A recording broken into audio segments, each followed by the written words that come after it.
po sa ating lahat. Magandang araw po, lalong-lalo na sa ating Panginoon.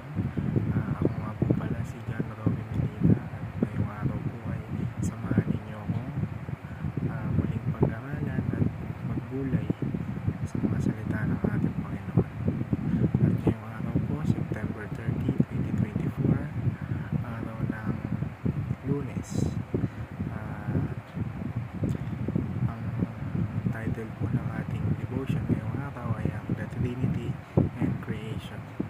At ang versikulong ating uunawain ngayong araw at pag-aaralan ay ang Genesis chapter 1 verse 1 to 3. Ano nga ba yung nakasaad dito? Sabi sa Genesis chapter 1 verse 1 to 3, the beginning. In the beginning, God created the heavens and the earth. Now, the earth was formless and empty. Darkness was over the surface of the deep, and the Spirit of God was hovering over the waters. And God said, "Let there be light," and there was light. O sa Tagalog naman po, Genesis Kapitulo 1, verso 1 hanggang 3, ang kasaysayan ng paglalang. Nang pasimula, nilikha ng Diyos ang langit at ang lupa. Ang lupa ay walang anyo at walang laman at binalot sa kaliliman ang kalaliman, samantalang ang Espiritu ng Diyos ay kumikilos sa ibabaw ng mga tubig. At sinabi ng Diyos, magkaroon ng liwanag, at nagkaroon ng liwanag. Para sa ating katuruan naman po ngayong araw, unang-una, the Father created all things.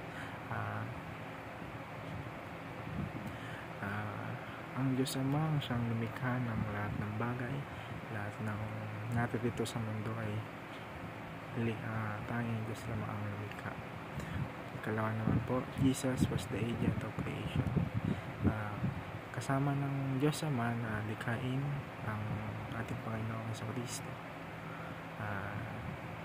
Kumbaga, kung ano yung kayang gawin ng Ama, kaya din gawin ng Anak. Kung ano yung kayang gawin ng Anak, yun yung nakikita niya sa Ama.